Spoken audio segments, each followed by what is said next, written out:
I am Adrian Sabga. I am the Managing Director of Business Development and International Sales at Carib Brewery.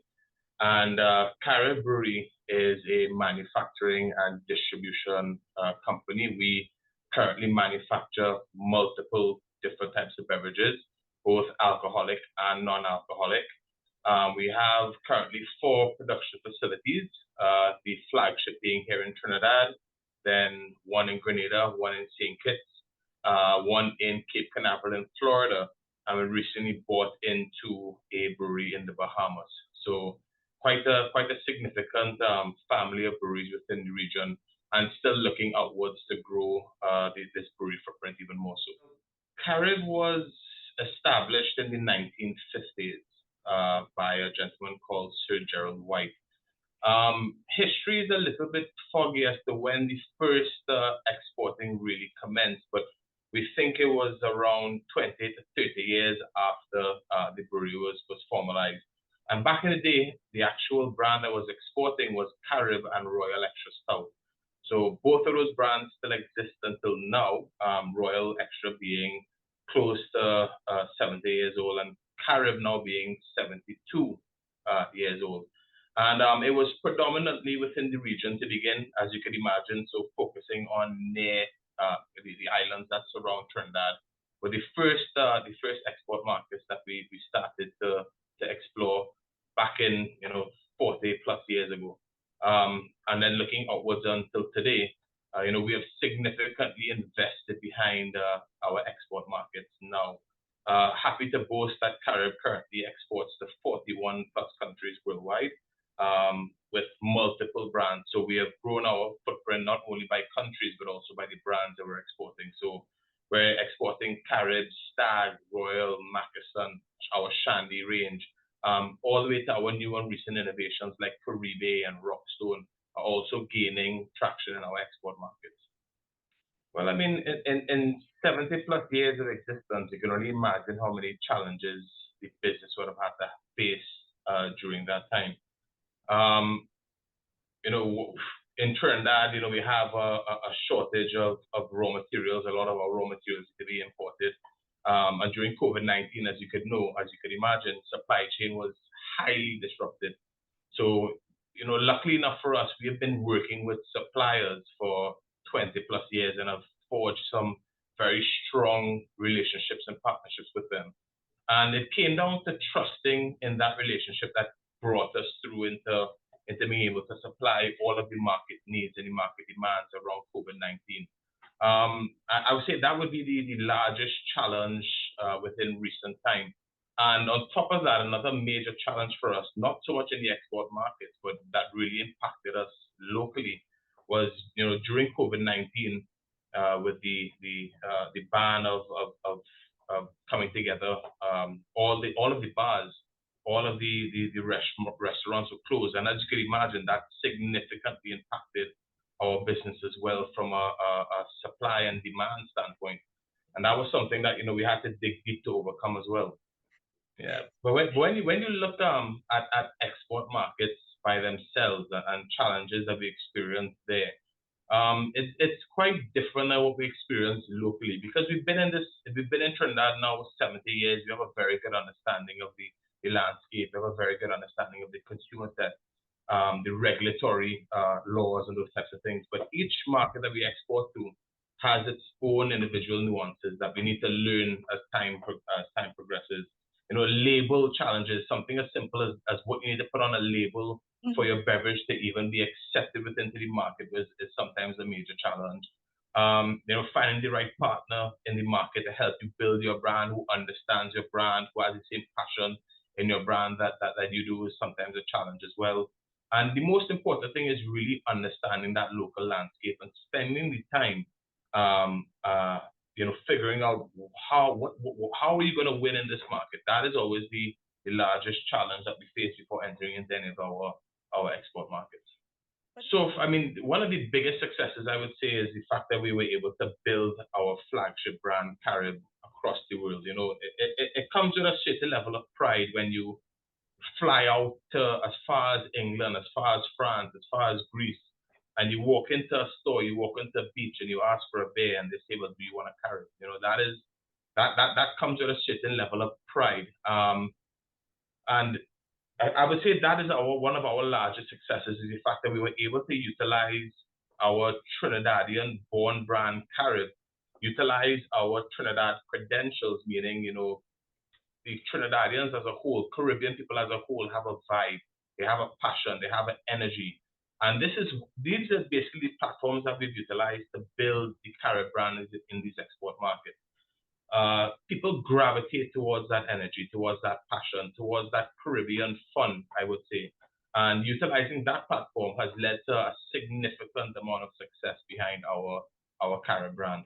But it hasn't come easy, as you can imagine, Rio. We've had to invest heavily behind machinery, behind capabilities within our markets to ensure that the quality of our brand is the same anywhere that you go in the world. So the Carib that you drink here in Trinidad must be the same Carib that you drink all the way as far as Greece, as India, and those other countries. And that doesn't come easy. That comes with 70 plus years of experience in brewing, significant investment into plant and machinery to ensure that we're continuously investing behind our brands to ensure that it's able to meet the present day needs of our consumers.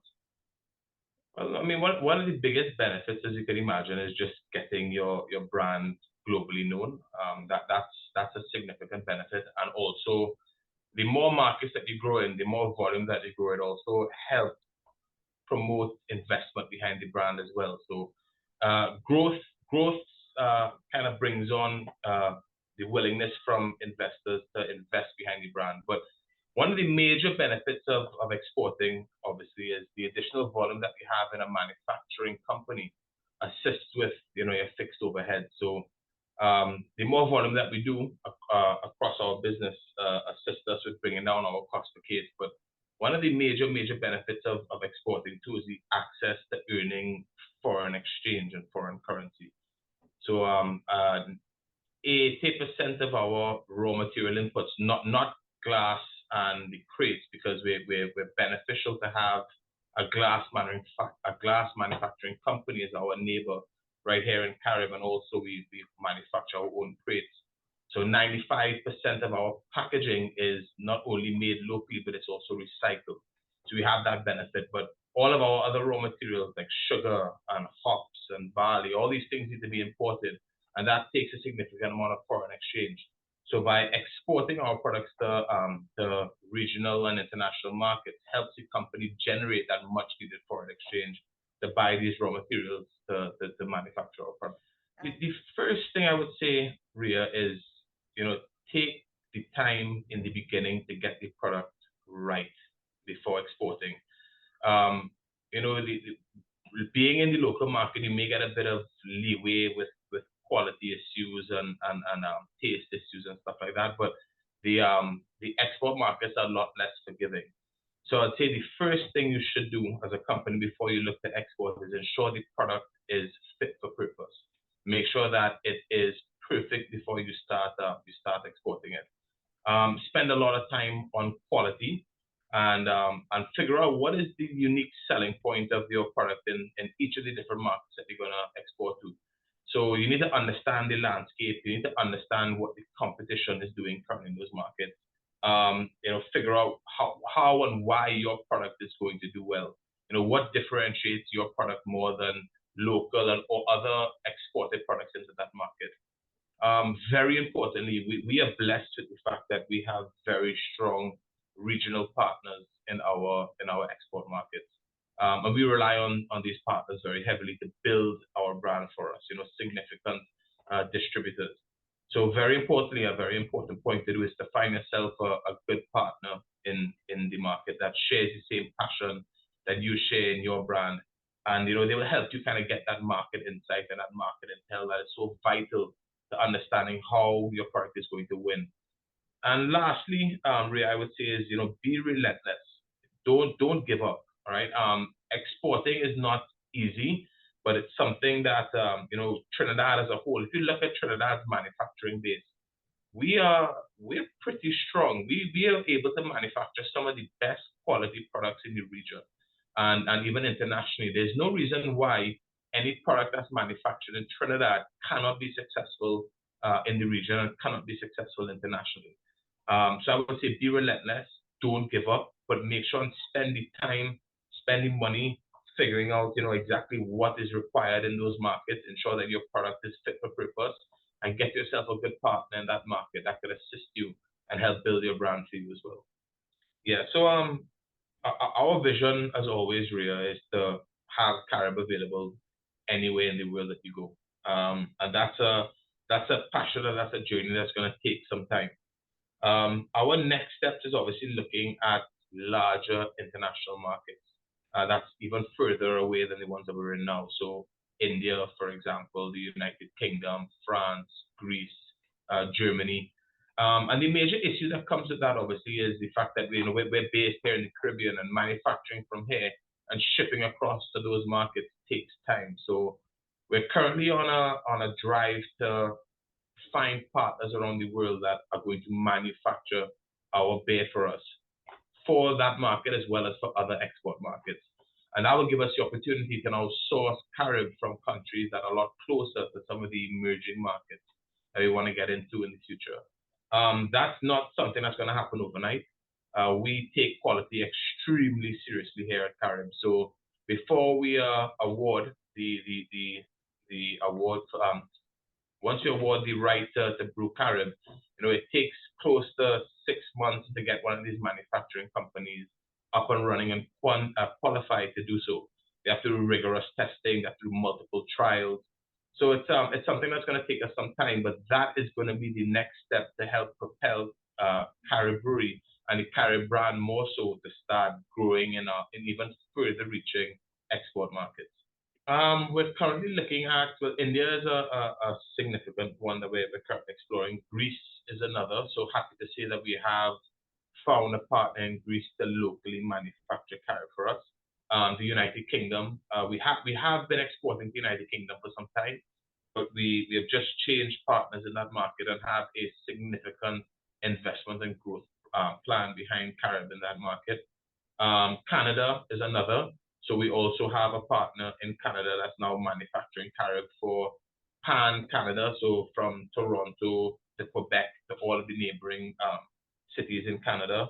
And the list goes on and on, Ria, but those are on the forefront. And then also our investment into the Bahamas. We're also looking at growing one of our flagship brands in the Bahamas by locally manufacturing by Q1 of next year. So those are the top ones that are on the list, but the list is ever growing, I would say.